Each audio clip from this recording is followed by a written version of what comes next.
can't wait to see you up on stage, man. Thank you for your time. Thank you very much. Let's do something now. You always interview people. Why we not interview you? Because I have a couple of questions for you too. Because actually, come on, we both know, you all know like each other. Like you're known as a DJ. I mean, as known as a DJ. Because everybody's recognized you. Guys the same when we work together. Actually, you are stopping more. You are more stopping than me. So let's do the interview like this. Of course. I mean, I met you in 2010.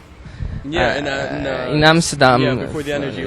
Luminosity. So, how does it feel now, like 5 years later, interviewing all your heroes? Because you were a fan, just like hanging around. The first time I met you, I took a photo with you on the dance floor. I was like, oh my god, he's here. And you know, on my wall actually. Yeah, and the only reason why I went to that event in Amsterdam was because you were playing. I wanted to see you. Honestly, that was why I went. Obviously, there were a lot of big names too, but I wanted to see you play. I see, like, I have a good relation with everyone, so it's more of a friendship relation to obviously that we have, but also to people, because I don't want to have the whole artist interviewer thing. I want it to be like a normal conversation. I don't want it to be chop questions, because it's gonna be a conversation. So I'm trying to be relaxed. I try to treat everyone the same. Obviously, I get nervous as well, but as long as when the interview starts, I get pretty relaxed. That's cool. I mean, if you look back in the days, you're starting to interview like the regular who play here, and now like this year you interview like Above and Beyond. How does it feel to now interview such big name? Like even name we just in front of us, like, oh my god, what I'm going to say. So actually you are able to say more things than I think we are able to say, because I know it's normal people, but such legends. Yeah, I know it's normal people. I think that's the most important thing for me, because it's an honor when you get to sit down with anyone. You get their time, and then I want to do it as good as I possibly can.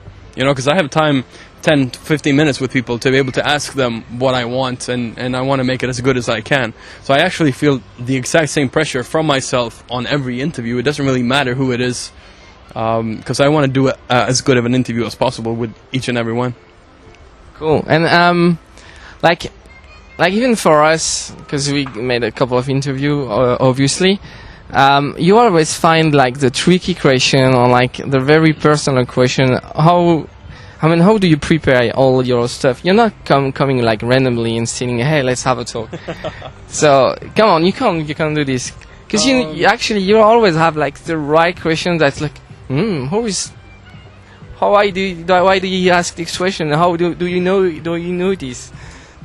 Sorry. I'm happy to hear that you feel that way. When I started, I used to look at a lot of other interviews for inspiration, but then I realized that, no, I want to do my own interviews. So I look at facts, I look at, as much info I can find, I put it together, and then I sort of get my head on the info, and I think, what would I like to know, or how did that feel, or how did that happen? Because everybody has a story. You know, it doesn't matter who you are. I mean, everybody has a story on where you are right now, and why you're here, and what choices that got you here. And that's extremely interesting. Plus, everybody has seen the DJs on stage with their hands in the air. That's everywhere. I want to get the whole other side of it, the real person behind it.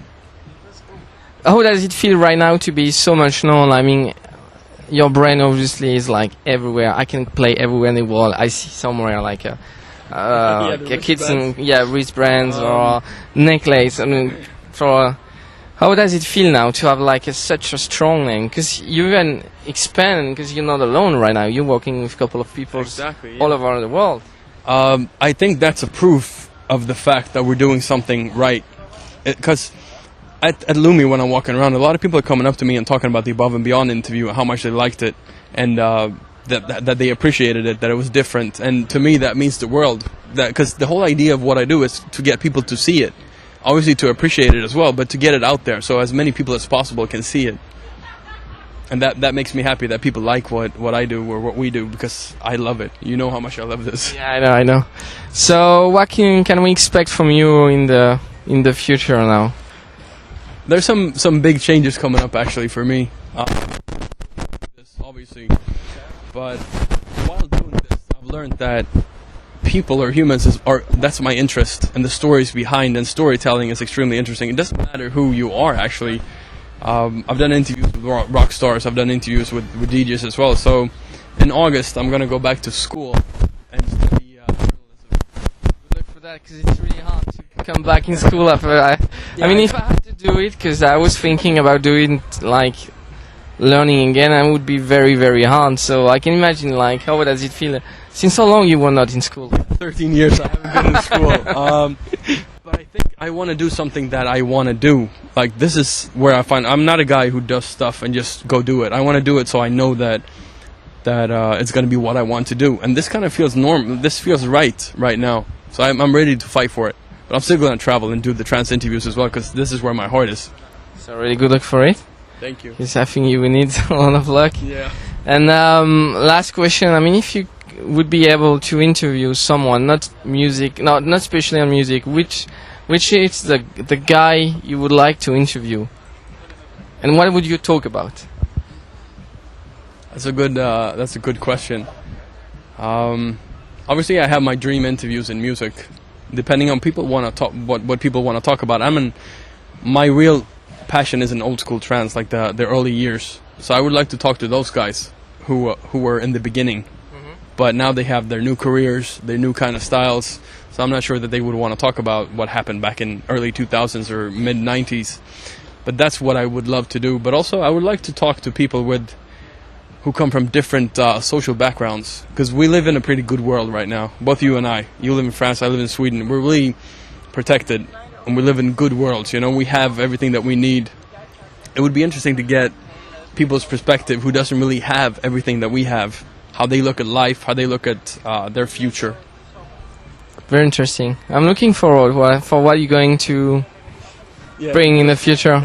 So I hope you guys now enjoy and had the chance to know a little bit more about the voice, the guy behind Kidson, which is interviewing everybody, including me. I have I think thousands of millions of pictures of you and him together. So I hope guys you enjoy to know a little bit more about Viktor right now. Thank you. Thank you.